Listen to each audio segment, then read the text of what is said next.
سادات کرام، حاضرین محفل، السلام علیکم ورحمۃ اللہ تعالی وبرکاتہ۔ وعلیکم السلام ورحمۃ اللہ وبرکاتہ۔ الحمد لولیہ والصلاة علی نبیہ، اما بعد۔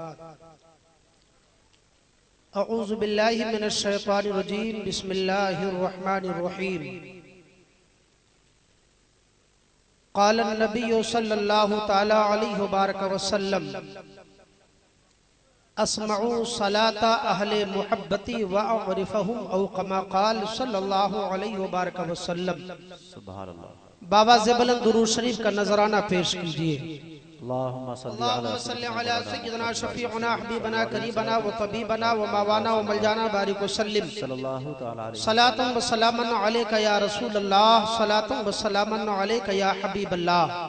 صلی اللہ علیہ وسلم۔ حضرات گرامی، آپ اپنے ماتھے کی نگاہوں سے دیکھ رہے ہیں شیخ طریقت حضور سیدی سرکار سید حسین میاں صاحب قبلہ مدد ذلہ النورانی و دیگر سادات کرام رونق منبر ہیں، اور علماء کی کثرت یہ برکت کی علامت ہے۔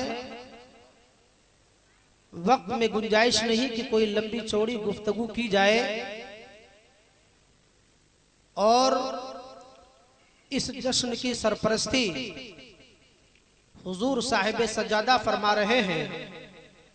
ہم اور آپ لائق مبارکباد ہیں، خوش نصیب ہیں کہ عرس واحدی اور زاہدی میں ہم اور آپ شریک ہیں۔ اللہ ہم سب کی شرکت کو قبول فرمائے۔ حضور سیدی سرکار تاجدار اہل سنت امام احمد رضا خان فاضل بریلوی علیہ الرحمت و رضوان ارشاد فرماتے ہیں: وصف کیا لکھے کوئی اس محبت انوار کا، بولیے سبحان اللہ۔ وصف کیا لکھے کوئی اس محبت انوار کا، مہر و مام جلوہ ہے جس چاند سے رخسار کا، اور عرش اعظم پر فریرا ہے شہ ابرار کا، بولیے سبحان اللہ۔ عرش اعظم پر فریرا ہے شہ ابرار کا، اور بجتا ہے کونین میں ڈنکا میرے سرکار کا، بجتا ہے کونین میں ڈنکا میرے سرکار کا۔ اور خطیب مشرق علامہ شاہ مشتاق احمد نظامی علیہ الرحمت و رضوان بڑے ادب و احترام فرماتے ہیں: اے لوگو، جب کسی محفلوں میں جایا کرو، خاص طور سے علماء جب کسی محفلوں میں جائیں تو ان کے جانے کا ایک مقصد ہوتا ہے کہ وہاں عوام کو دیا جاتا ہے، لیکن جب کسی سادات کرام کے آراس میں یا کسی بزرگان دین و ملت کے عرس میں جائیں تو علماء وہاں جانے نہیں جاتے ہیں، علماء وہاں دینے نہیں جاتے ہیں، علماء اپنے خطابت کے فنکار اور اپنے فکر کو پیش کرنے نہیں جاتے ہیں، بلکہ اگر جاتے ہیں آراس کی محفلوں میں تو علماء دینے نہیں بلکہ لینے جایا کرتے ہیں۔ تو فقیر قادری کا یہی خیال ہے، اور خطیب مشرق علامہ شاہ مشتاق احمد نظامی فرماتے ہیں علماء کی خصوصی توجہ۔ آپ فرماتے ہیں: آج آیا ہوں میں ایک، فرماتے ہیں آج آیا ہوں میں ایک ایسے بشر کے سامنے۔ واہ واہ۔ صاحب عرس کا تصور کیجئے، آپ بیٹھے ہیں محفل نور میں، ہمارا عقیدہ ہے کہ وقت کے مجدد ہم سب کو ملاحظہ فرما رہے ہیں۔ آج آیا ہوں میں ایک ایسے بشر کے سامنے، اور صف بصف قدسی کھڑے ہیں جن کے در کے سامنے، اور یہ شہنشاہی نہیں تو اور اس کو کیا کہیں، بولیے سبحان اللہ۔ سبحان اللہ۔ یہ شہنشاہی نہیں تو اور اس کو کیا کہیں، ارے ساری دنیا بھیک مانگے تیرے در کے سامنے، ہائے ہائے ساری دنیا بھیک مانگے تیرے در کے سامنے، صدا آتی ہے تسبیح کے ہر دانے دانے سے، اور نبی کا فیض بڑھتا ہے ولی کے آستانے سے۔ حضرات گرامی امام جلال الدین سیوطی ہیں رحمت اللہ تعالی علیہ، کتاب کا نام کتاب الوسائل ہے، اس کتاب کی شرح کا نام شرح الشمائل ہے۔ آپ بیان فرماتے ہیں عرس واحدی اور زاہدی میں آنے والوں آج سے بہت اعتراض کیے جاتے ہیں، اے لوگوں کہاں جا رہے ہو؟ عرس واحدی میں جا رہے ہو۔ سرپرستی سید حسینی فرماتے ہیں، حسینی میاں فرماتے ہیں یہ فضول خرچی ہے، یہ اسراف ہے، اس محفل کا کوئی ثبوت نہیں ہے۔ معاذ اللہ بدین وہابی کہا کرتا ہے، لیکن آج اس بزم محبت سے ایک پیغام لے کر کے جاؤ۔ کتاب کا نام کتاب الوسائل ہے، اس کتاب کی شرح کا نام شرح الشمائل ہے۔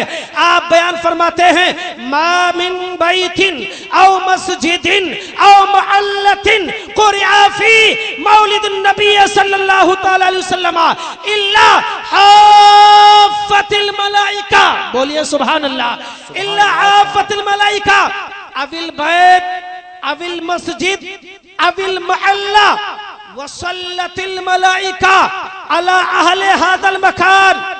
امام جلال الدین سیوطی فرماتے ہیں عرس واحدی میں آنے والوں، نگر نگر ڈگر ڈگر، قریہ قریہ چپے چپے علاقے میں گھومنے والی وہ جماعت، چھوٹے بھائی کا پیجامہ بڑے بھائی کا کرتا پہننے والی وہ بدین جماعت، وہ کہتی ہے نبی کی میلاد کی محفل منانا، نبی پاک صلی اللہ علیہ وسلم کے مقبول، ان کے دربار کے مقبولین کا آراس منانا یہ شرک ہے، بدعت ہے معاذ اللہ۔